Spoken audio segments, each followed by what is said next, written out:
Pessoal, o pensamento, enquanto aí essa onda eletromagnética, cuja velocidade está acima da velocidade da luz,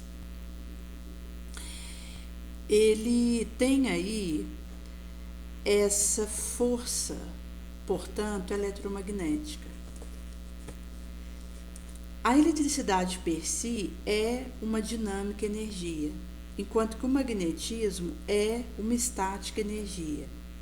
Então, o magnetismo é essa energia estática, enquanto que a eletricidade vai ser essa energia dinâmica. Mas, com Sunemani vai trazer em Pensamento e Vida, pensamento, magnetismo e eletricidade se conjugam nas manifestações da universal vida, criando afinidade, gravitação, desassimilação, assimilação, nos múltiplos campos da forma que servem a nossa romagem de espírito para as supremas metas traçadas pelo divino plano. Em sendo assim que nós temos aí esse areal de recursos, enquanto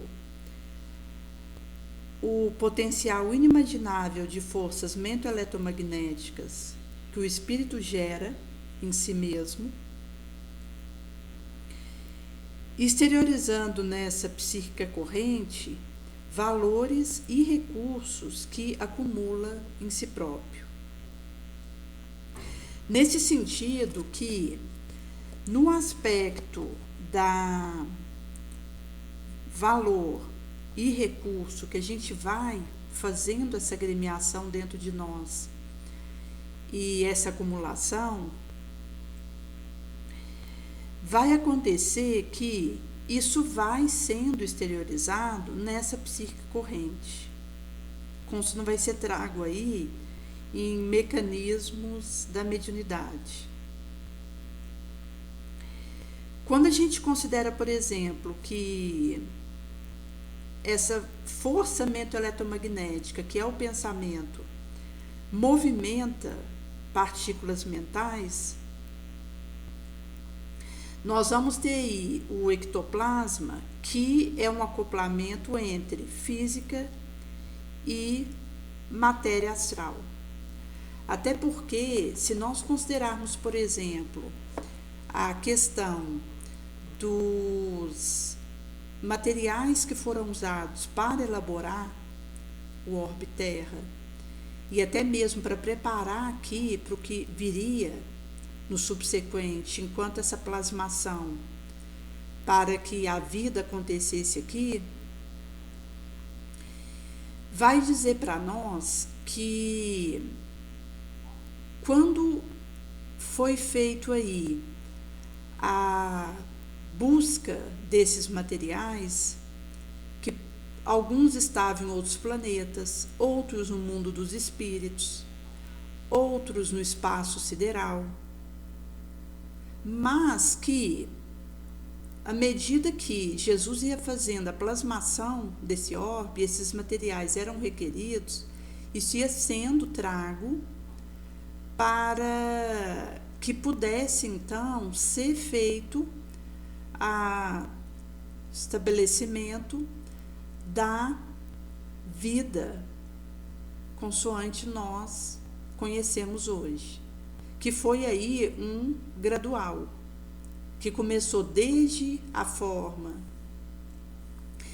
incipiente e que já dava ali um pródromo de manifestação viva, que começa ali com aquele organismo unicelular e que começou a ser capaz de ter uma movimentação própria, que portanto gastava energia e que se fazia isso tanto usando ali a energia solar para produzir uma energia química, quando a gente fala desse organismo unicelular que já se mostrava capaz para tal, quanto se a gente considerar um organismo unicelular que ainda não fazia essa fotossíntese, nós poderíamos trazer aí a capacidade dele de ir assimilando alguns nutrientes naqueles mares nutritivos, primitivos, ia fazendo a quebra disso e pegando a sua energia. Nesse sentido, gente, que se nós consideramos a questão do movimento que a gente foi fazendo aqui na Terra para podermos chegar no estágio que nós estamos aqui, isso diz de uma preparação, de um berçário que foi feito para que se iniciasse aqui os pródromos da vida e, ao mesmo tempo que isso pudesse ter uma sequência de aprimoramento, criação de novos elementos, interação entre espécies, extinção de algumas espécies, criação de outras, enquanto aí essa movimentação sem solução de continuidade. Nesse sentido que, se a gente pegar, por exemplo, esse pensamento, o desejo, é a alavanca do nosso sentimento, gerando energia que consumimos segundo a nossa vontade. Inclusive, se a gente considerar, por exemplo, os espaços entre os neurônios que acontecem no nosso encéfalo, isso tem a ver com uma permissão para a velocidade do pensamento. Ou seja, a velocidade do pensamento, nas gradações que ela possa trazer, vai ter a ver com os espaços que acontecem entre os neurônios, que são, portanto, necessários nessa movimentação. Por isso que essa trajetória que aconteceu até a gente chegar no pensamento contínuo, tal como acontece com os humanos, isso passou pelo pensamento fragmentado, que acontece nos animais. E se nós pegarmos, por exemplo, um humano, hoje, ele pode produzir ondas longas, médias ou curtas. As ondas longas, que portanto têm uma frequência baixa, chamadas aí de ondas baixas, elas estão ligadas principalmente ao nosso cérebro reptiliano, que tem a ver aí com o tronco encefálico até ali na região do cerebelo. Quando a gente fala de ondas médias, isso está principalmente ligado aí ao parte do córtex cerebral, que vai estar aí nessa região entre o tronco encefálico e os lobos frontais. E nos lobos frontais é que estão a produção de ondas curtas. Então, das ondas longas para as ondas curtas, vai acontecendo um aumento de frequência e, portanto, de penetração, de velocidade dessas ondas e de alcance. Nesse sentido, nós temos as ondas longas, que têm uma frequência baixa, as ondas médias, que têm uma frequência um pouco maior que as ondas longas, e as ondas curtas, que já têm uma frequência superior a essas outras duas. Se a gente pegar, por exemplo, os anjos, como Jesus, aí já é uma produção de ondas ultra super curtas, que escapolam ao nosso entendimento e que tem um poder de penetração, de alcance, de realizações inabordáveis. Porque é aí uma gradação que acontece e que vai acompanhar a própria evolução do espírito. Porque se a gente considerar, por exemplo, a questão do átomo, a tabela periódica que nós temos aqui na Terra, engloba aí mais que 100 elementos, mas no astral isso passa de 400 elementos, átomos diferentes. E mostra inclusive aí o abismo,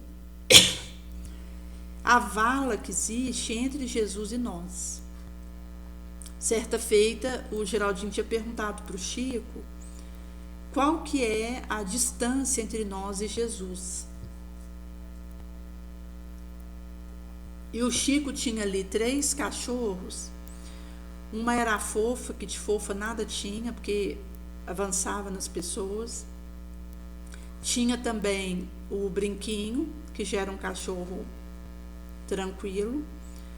E tinha ainda uma outra cachorra, que era a Boneca. E quando o Chico foi responder a pergunta de Geraldinho, ele disse: a distância entre Jesus e nós é a mesma entre nós e os nossos animais de estimação. Isto é, existe aí toda uma distância que nós precisamos ainda percorrer, que mostra que o caminho ele é longo, mas ele é um caminho que, se a gente fizer isso um passo após o outro sem parar, a gente vai conseguindo acelerar. Inclusive porque nós estamos na metade desse caminho, entre ali o pródromo daquela vida que aconteceu lá atrás, porque quando Jesus plasmou esse orbe há 4,5 bilhões de anos atrás, a gente não sabia nem onde a gente estava.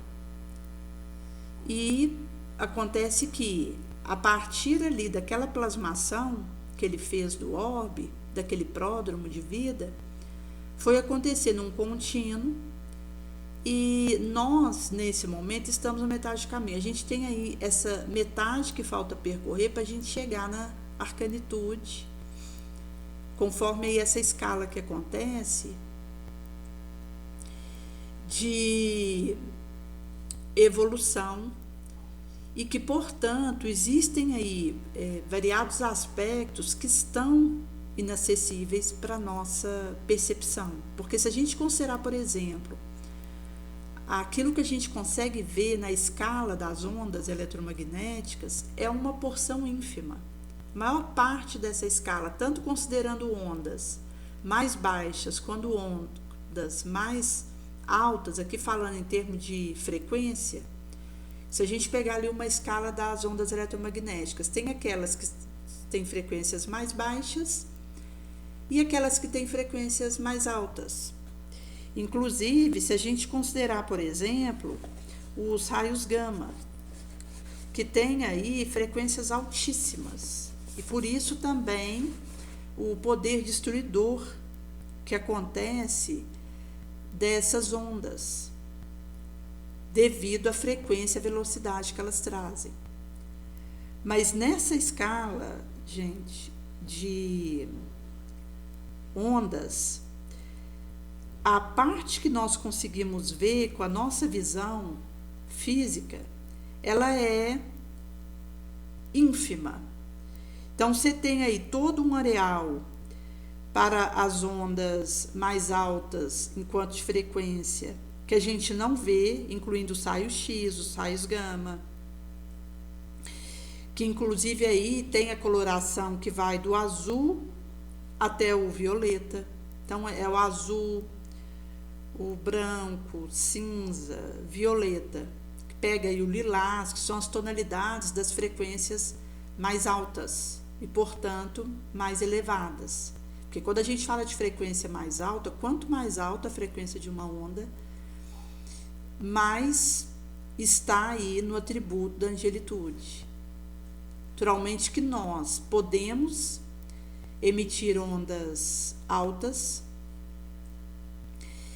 considerando aí a questão da meditação, da prece, inclusive a dor moral emite frequências altas de onda, que são aí as ondas curtas. A questão o estudo, tanto o estudo da doutrina espírita quanto o estudo filosófico, o estudo tecnológico, quando a gente está disposto ao estudo que nos coloca em contato com descobrindo novas verdades, e até o que isso permite, porque isso vai limpando, purificando e sanando e fortalecendo as nossas células, o estudo nobre. Então, essa faixa, tanto da questão do estudo, da instrução, da prece, da meditação, da dor moral, tudo isso nos faz emitir ondas curtas, que é a de frequência alta, que são as mais elevadas. Mas nós consideramos que existem frequências de ondas que nós não somos capazes ainda de emitir, dado o nosso estágio evolutivo. Então, quando a gente pega, por exemplo, as frequências de ondas que os anjos emitem, nós não damos conta de emitir isso. São frequências de ondas cuja velocidade está muito acima daquelas que nós fazemos, e também a questão da ação e do poder que isso traz, da força que isso tem na mão desses anjos. E, portanto, isso vai reverberar nas construções que eles fazem. Até quando a gente considera aqui de um universo que a gente sabe que existem os prepostos, enquanto aí espíritos crísticos de uma envergadura arcanical, eles também em processo de evolução, mas já estão bem acima de nós, que vão fazer esses plasmamentos com essa capacidade, essa força de pensamento que eles têm. E nesse sentido que, se nós considerarmos essas ondas ultra super curtas, que são dos arcanjos, isso adentra esse areal de colorações que vão aí nas suas emissões até o violeta. Certa feita foi feito uma foto com as luzes que eram emitidas pela mão do Chico, e pôde ser grafado ali naquela captura cores que iam do azul nas suas diversas tonalidades até o violeta. Ou seja, você não tinha uma mistura ali no Chico de uma onda de cor laranja, de uma cor vermelha, que são cores mais quentes, cujas ondas são mais longas e, portanto, frequências mais baixas, que estão a ver com vibrações sombrias. Então, se a gente pega, por exemplo, o ambiente de bordel, as luzes vermelhas que tem nesses ambientes têm a ver com as vibrações baixas e sombrias que acontecem. Isso vale para os ambientes onde os espíritos que ali estão, encarnados ou desencarnados, ainda se demoram em vibrações inferiores, que vai levar eles a fazer essas emissões de cores que vão aí passando pelo vermelho, laranja e tonalidades afins, em que isso vai trazer que, à medida que eu vou me elevando e também ocupo meu tempo com atividades nobres, eu estou optando por emitir ondas mais curtas ao invés de mais longas. Essas ondas mais curtas são ondas com frequências maiores e essas ondas mais longas são ondas com frequências menores. Então, quando eu opto pelas ondas mais curtas, com a minha conduta mental, eu estou fazendo uma escolha de elevação. E por isso, gente, que o nosso poder vai aumentando, a nossa força vai aumentando. Porque quanto mais a gente eleva, mais a gente se fortalece. E tem, inclusive, uma representação na questão do átomo, que quando ele doa energia, ele sobe ali, considerando o elétron, que está ali na parte da eletrosfera, que você tem o núcleo do átomo, com próton e nêutron, e nós temos a eletrosfera, ali onde ficam os elétrons em camadas. Quando um elétron ali, ele doa energia, ele acaba que sobe ali na eletrosfera para um local mais alto, e em fazendo isso, ele vai fazer essa liberação ali do fóton, que é chamado essa energia que ele doa. E tem uma representação com o espírito que opta por se elevar. Porque quanto mais eu dou o bem, mais eu vou elevando o meu padrão de onda eletromagnética, produzindo ondas mais curtas, mais fortes, de maior alcance, no nobre, e com isso, ao mesmo tempo, mais eu vou espargindo luz. Então, se a gente considerar aquele espírito que opta pelo plantio digno, ele está nessa questão dessa doação que faz acontecer, e que, nesse sentido, nós temos nessa doação mesmo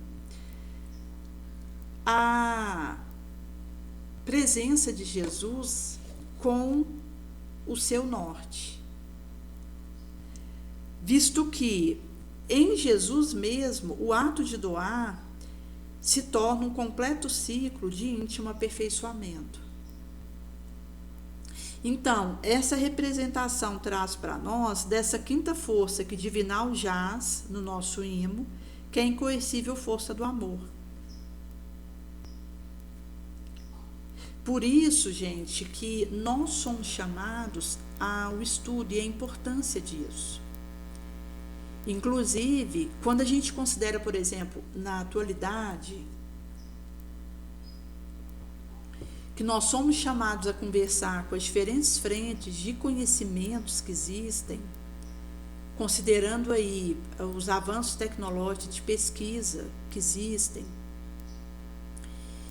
acaba que quando eu tenho contato com um material recente que faz essa ponte, essa leitura da ciência atual a partir da doutrina espírita, a gente tem aí um acréscimo de conhecimento e de percepção importante. Porque se nós pegarmos aí um livro de 50 anos atrás que traz esse norte para nós, nós poderíamos até ir bem antes, ali no período da codificação,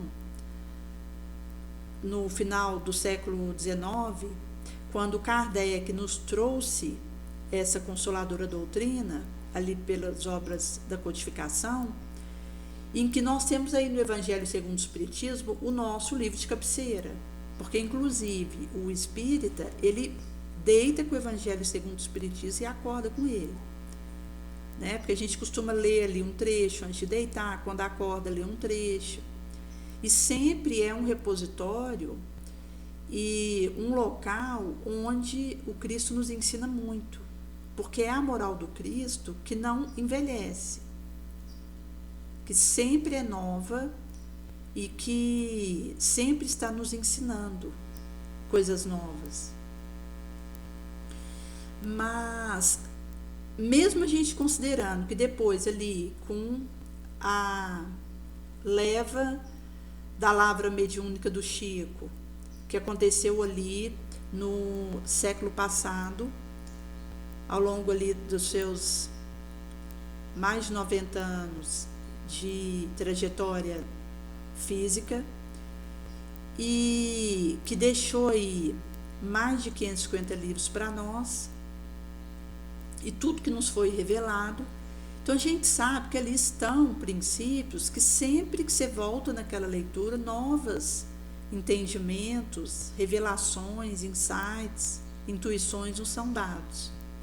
Mas, quando a gente considera o espírita hoje como São Bernardos modernos, nós somos colocados em frentes de reflexões e pontes entre todo o caminho que a ciência está fazendo, a própria filosofia, e redes diferentes de conhecimento e de estudo, para fazer a fermentação disso a partir da doutrina espírita. Por isso que é importante a gente ter contato com conteúdo recente que faz essas intercambiações. Como uma série que o Geraldinho está fazendo ali na YouTube, que faz a escada tanto da questão das antecipações das revelações científicas que aconteceram com essas obras de Kardec, Chico e outros pilares aí da doutrina espírita, com as revelações que estão sendo tragas pelos estudos e pesquisas da atualidade. E fazendo aí esse contato, essa conversa, essa troca de figurinha entre um aspecto e outro, ele vai trazer informações que ligam o espiritismo com a epigenética, que são conversas que nós precisamos fazer, trazendo aí aquilo que nós vivemos na atualidade para que nós possamos intensificar a fermentação da nossa compreensão. Porque Jesus, ele já nos dizia que nós conheceríamos a verdade e a verdade nos libertaria, mas a verdade, ela é como a moral, ela lentamente penetra e poderosa se generaliza. Nesse sentido que a verdade, ela não é constringente, ofensiva, não esmaga quem quer que seja, não, a verdade, ela é poderosa, ela é compassiva, ela é benevolente e ela se impõe naturalmente. Por isso que antes eu rejeitar 10 verdades, se eu tiver na dúvida se tem uma mentira ali dentro, do que eu acabar aqui tomar uma mentira por verdade, porque a mentira, diferentemente da verdade, a mentira ela é traiçoeira. Ela nos apodrece, infiltra a nossa dimensão espiritual e nos compromete. Porque aí a gente acaba que vamos ficando propensos a novos enganos e ilusões quando nós somos chamados na verdade, aí quebrando as nossas ilusões, as nossas fantasias.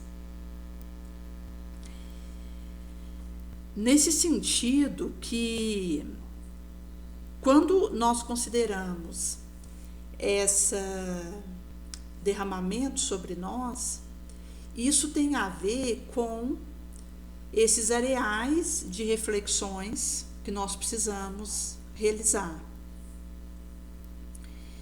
E então, como nesses vídeos aí sobre o espiritismo e epigenética, que trazem para nós várias questões da ciência, da tecnologia, da pesquisa, acadêmica ou não, que vão fazendo conversas com as revelações espíritas. Porque a gente tem, por exemplo, um cientista que anos depois que a informação já havia sido dada por André Luiz aí na psicografia do Chico, esse cientista, anos depois, fazendo uma pesquisa paralela, chegou nessa mesma conclusão e veio ganhar o Prêmio Nobel de Física.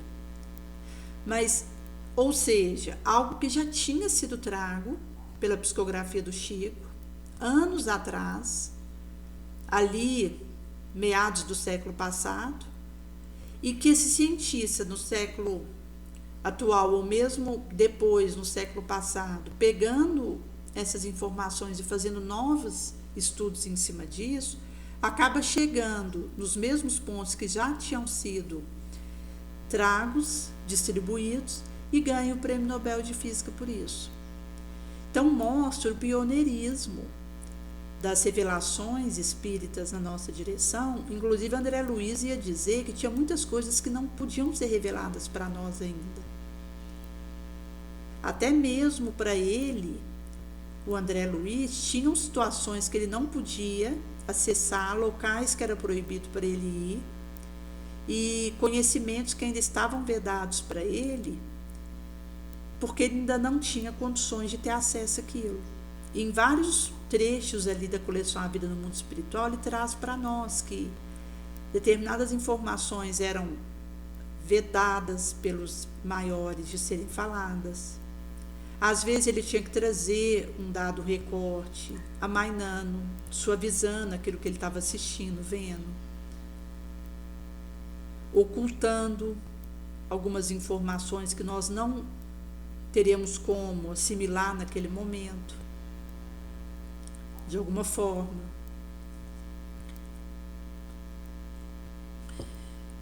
Por trazer aí exatamente que o conhecimento ele é gradativo, mas que os conhecimentos que a gente vai conseguindo construir tem a ver com aquilo que nós insementamos. Porque se a gente considerar o Chico, ele não tinha o 3º ano primário concluído, mas ele trazia aí um arsenal moral que pôde torná-lo instrumento de revelações que ainda não tinham no orbe na época que isso foi trago. E que depois a ciência foi confirmando uma série de pontos e aspectos do que era trago ali. Mostrando que é uma revelação que precisa nos encontrar preparados para ela, mas também são fermentações e novas construções de ideias que na pauta da minha elevação eu vou conseguindo fazer. Nesse sentido que a própria questão do estudo, por exemplo, se a gente considerar aí nos centros espíritas, a importância que é os grupos de estudo. E como que nós estamos sendo chamados, como São Bernardos modernos, a levarmos uma paz e não uma guerra. E até mesmo, gente, na maneira como nós transmitimos as coisas que acontecem, porque eu posso falar um determinado acontecimento ruim, dando ênfase para algo positivo, que vai renovar a esperança. Onde eu olho para os elementos da gratidão, porque quanto mais a gente é capaz de agradecer, mais preparado a gente fica para receber. Porque a gratidão tem esse condão de nos purificar, de nos limpar. Por isso que a reclamação é tão perniciosa e é uma absoluta perda de tempo. Porque quando eu entro numa vibração de reclamar, de achar ruim por alguma coisa que suceda, na verdade, eu estou tirando de mim um tempo que eu poderia estar agradecendo e, portanto, me preparando melhor para novas dádivas, novas construções e novos bens que eu possa espargir.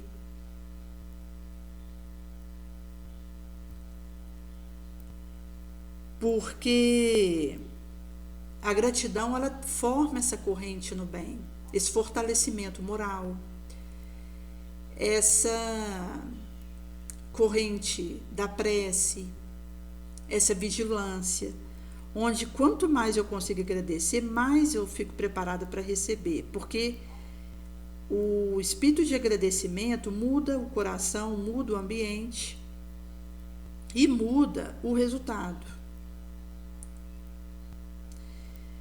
Por isso que a proposta que é traga para nós é exatamente valorizar essas dádivas que estão sendo distribuídas.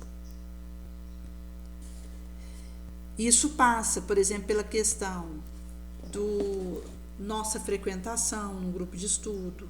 Nós temos aí também as reuniões mediúnicas, as reuniões de desobsessão,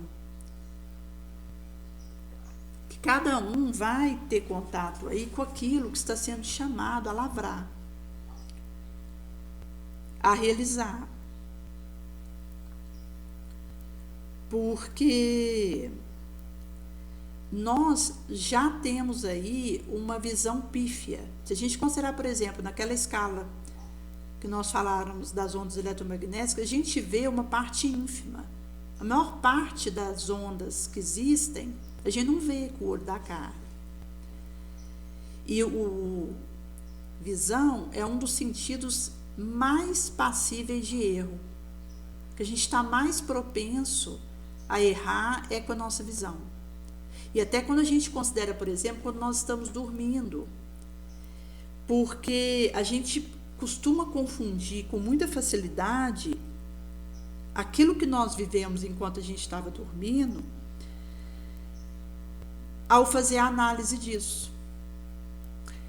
Consequentemente, a gente infere que a gente pode confundir com a mesma facilidade as análises que nós fazemos na vigília. Porque os nossos sentidos do corpo orgânico são frágeis, são errantes, fugidios. A gente, mesmo estando olhando para aquela caixa de papelão que está ali, eu posso ter erros de percepção. Porque a maior parte das dimensões que existem eu não vejo, mas aquilo está ali. Ou eu não ouço, mas aquele som está acontecendo. Não sinto, mas aquele movimento existe. Vai ter aqueles que têm mediunidade específica, que conseguem ter visões diferenciadas, como uma senhora que tinha aí uma mediunidade de evidência, e inclusive ela tinha feito a pintura de alguns quadros ali junto com o Chico, um deles inclusive de Jesus, que o Chico tem lá até hoje, porque na época ele ficou com um exemplar, essa senhora levou outro. E depois que o Chico veio desencarnar, esse quadro permaneceu lá onde ele morava, na casa dele. E ela estava relatando que uma vez ela tinha ido a Uberaba para participar ali de um lançamento de um livro e de um centro espírita que ia acontecer. Parece que esse livro ia ser lançado ali concomitante ao início ali de um local centro espírita. E ela tinha comentado que quando ela chegou com o filho dela na cidade de Uberaba, ela viu a cidade envolta num halo de luz rósea, em que envolvia ali a cidade.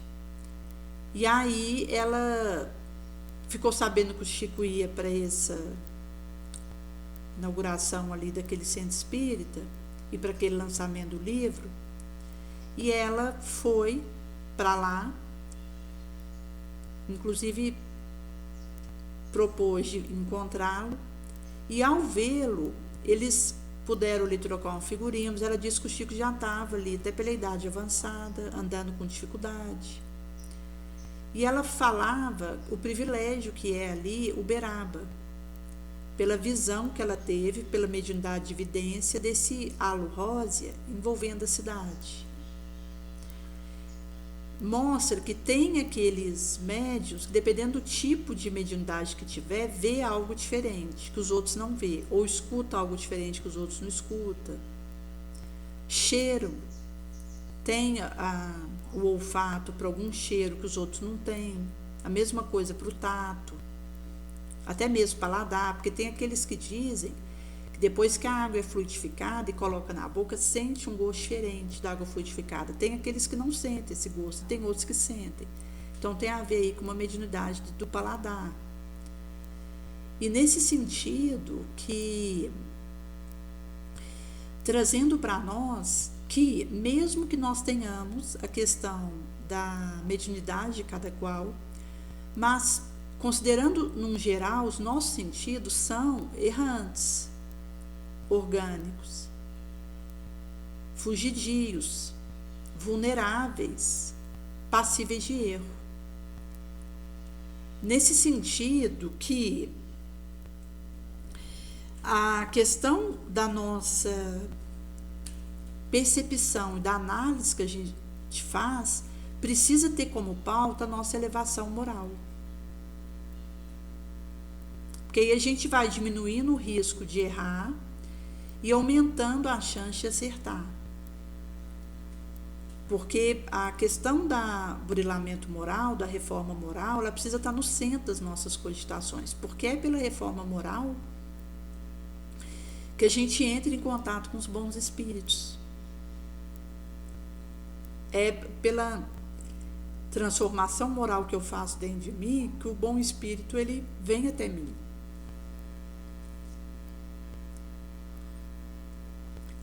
E pode então me insuflar pensamentos, me revelar, me dar uma inspiração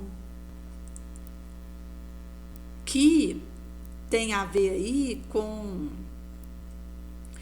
aquilo que eu estou emitindo. Que aí nós voltamos na questão do pensamento. Porque, na verdade, o pensamento, ele traz para nós essa força eletromagnética, e aqui nós poderíamos falar da força mento-eletromagnética, onde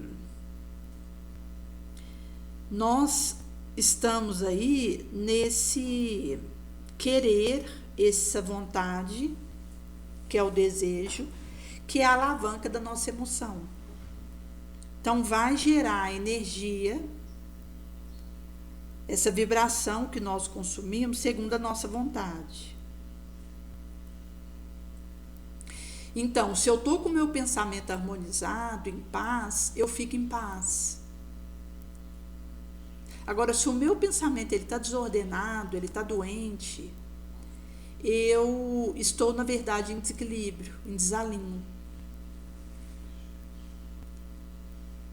Em sendo assim, a partir do momento que eu consigo gerir o meu mundo íntimo e emitir pensamentos nobres, primeiro que eu vou atrair companhias nobres, que vão vir ao meu encontro porque eu estou com aquele pensamento nobre, emitindo, que vai passar aí pela palavra, pela emoção, pela ação. Então, o benfeitor, ele se aproxima de mim quando eu emito algo elevado. E o contrário é verdadeiro. Quando eu emito algo inferior, sombrio, quais os pensamentos de rancor, vindita, calúnia, e todo o cortejo das nossas vibrações inferiores, o obsessor ele se aproxima. Ali no mesmo instante, quando eu emito algo sombrio, o espírito do mal ele se aproxima de mim. Por outro lado, quando eu emito algo bom, o espírito bom se aproxima de mim. E por isso que a gente tem que ter cuidado com aquilo que a gente emite, porque como Kardec vai dizer, que nós poderíamos dizer que são os espíritos que nos dirigem. Então, a questão nem é se eu estou sendo dirigida por um espírito. A questão é qual o espírito que está me dirigindo.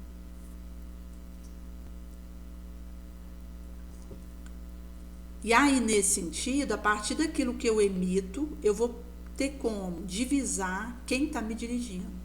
Se eu estou emitindo pensamentos de compaixão, de bondade, perdão, eu posso saber que tem um espírito bom próximo de mim, me dirigindo de alguma forma. Mas se eu emito pensamentos opostos a esses, sombrios, eu posso saber que tem um obsessor próximo de mim e que está me conduzindo.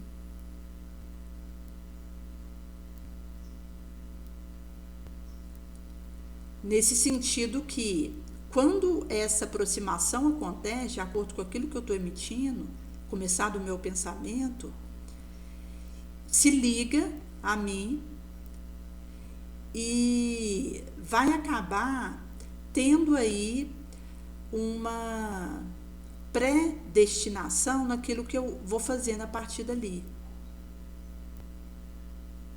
Porque é como se aquele espírito me ditasse uma rota, me levasse por ele, enquanto aí por essa rota. Nesse sentido que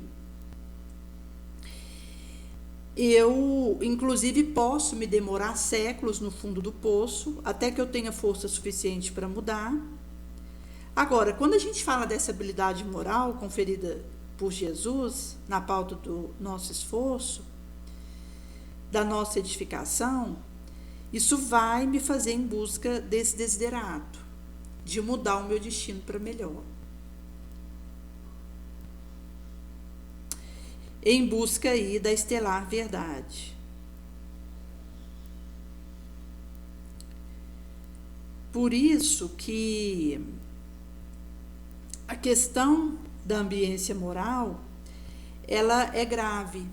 Até porque, gente, a partir do momento que eu foco em aproveitar o meu tempo para fazer o bem, no limite da minha força, eu corro menos risco de me arrepender do que eu fiz. Porque quando só o nosso momento partir, até o tempo que a gente perdeu vai ser motivo de arrependimento. Até aquele tempo que eu fiquei sem fazer nada, joguei ele fora, com o meu ócio, com a minha inércia, com a minha preguiça. Vai ser um motivo de profundo arrependimento para nós. Porque quando nós estamos aqui, em que o tempo está passando na ampulheta, nós estamos, na verdade, tendo uma ensancha que vai acabar em algum momento. E eu não sei qual vai ser esse momento.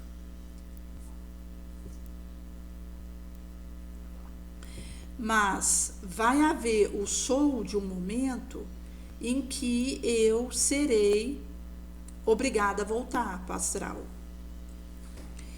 Nessa hora, passa na nossa cabeça um filme do que nós fizemos de bom e de ruim.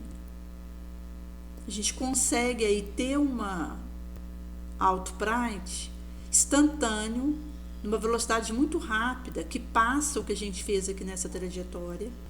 E nessa hora, o risco da gente se arrepender é muito grande se a gente não aproveitar o nosso tempo no limite da nossa força para fazer o bem.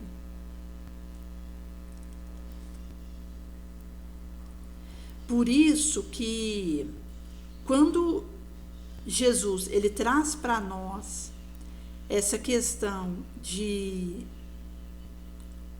sermos velozes nessa proposta e lubrificarmos essa engrenagem, isso tem a ver que, enquanto é dia, aproveitemos para fazer isso.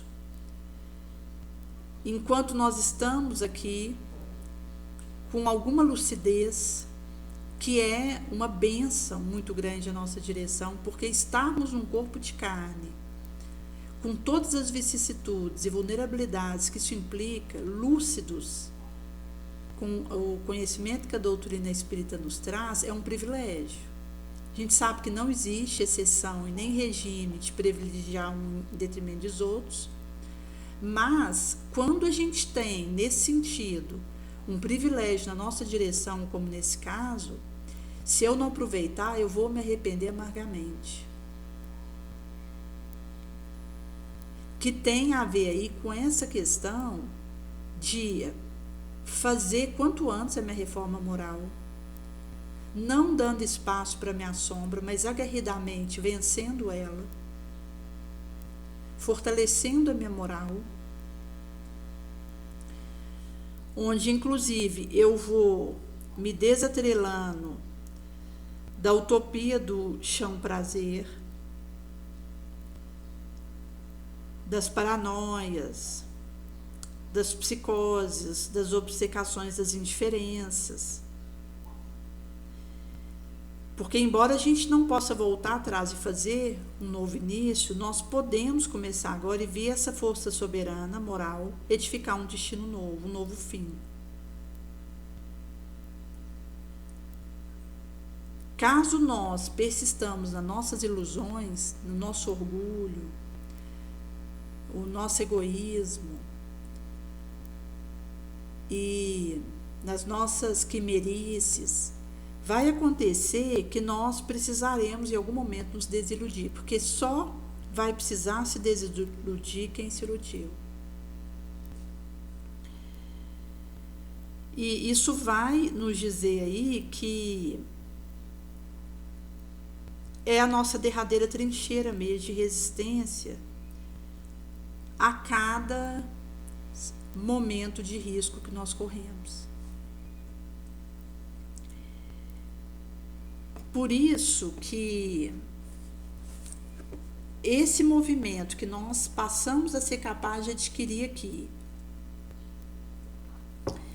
de termos a emissão dessas ondas eletromagnéticas em caráter contínuo, e essas emissões dessas ondas eletromagnéticas, elas têm um poder tal que coloca o espírito na mesma faixa de pensamento em contato comigo, seja ele qual for, e que vai então dizer quem está me conduzindo. Isso vai nos mostrando que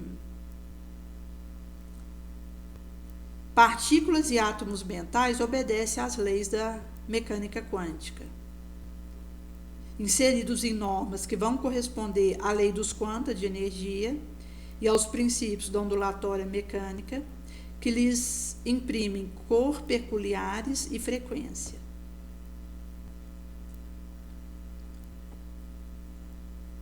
Por isso que nós temos aí essa questão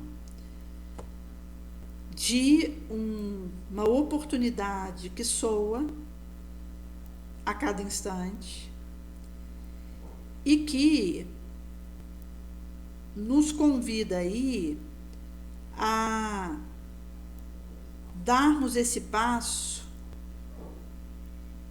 além.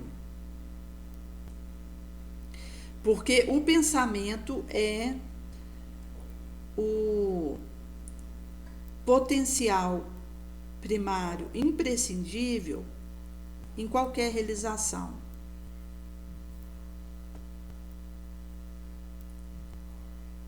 Por isso que, seja o caminho que nós fizermos, nós vamos precisar desse primário potencial, queiramos ou não, para poder realizar algo.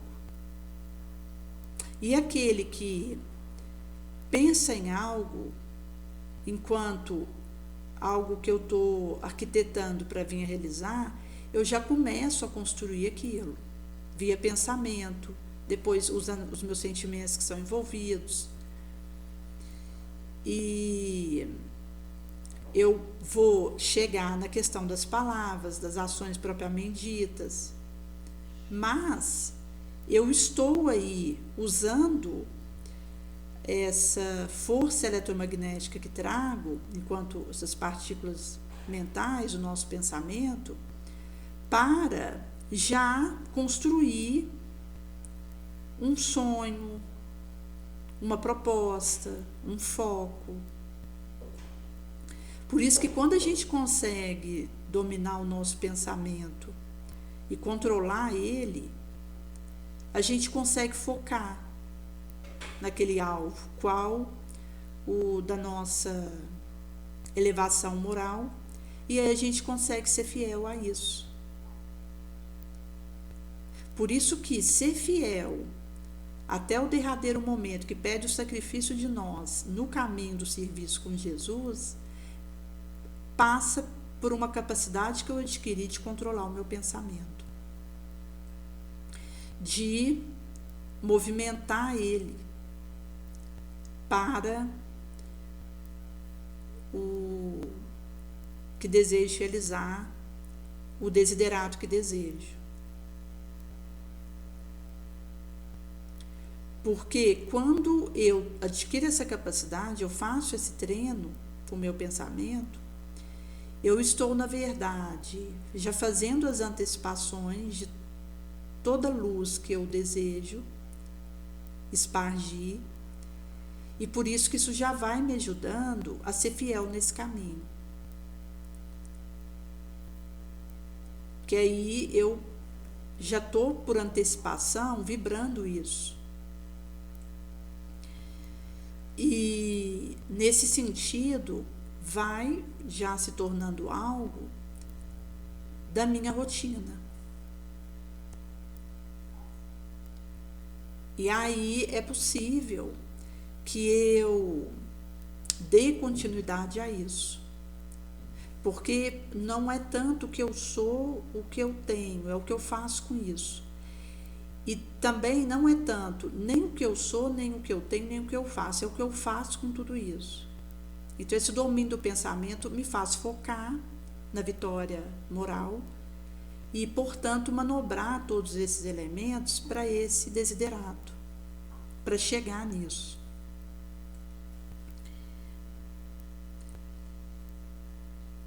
Conforme aí vai ser trago, gente, por Neio Lúcio. E por isso que nós podemos dizer que quando o pensamento está em alguma parte, a alma também vai estar aí, porque quem pensa é a alma.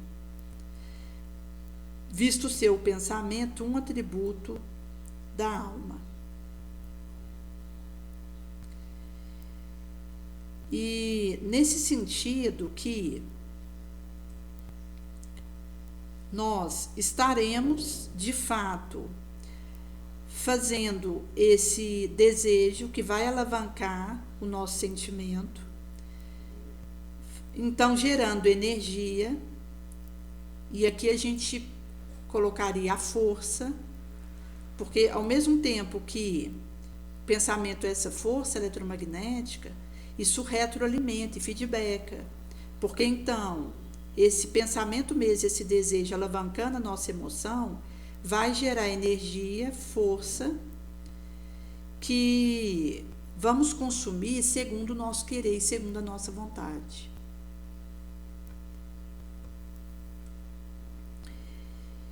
E nesse sentido que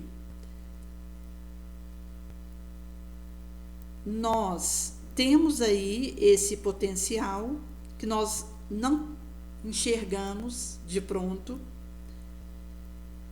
e, portanto, a revelia de nós mesmos vamos exteriorizar nessa psíquica corrente valores e recursos que acumulamos em nós, e por isso que cada um é herdeiro de si mesmo, a cada um segundo suas obras. Porque aí vai dizer de qual espírito conecta comigo, de qual espírito me insufla ideias, me dirige.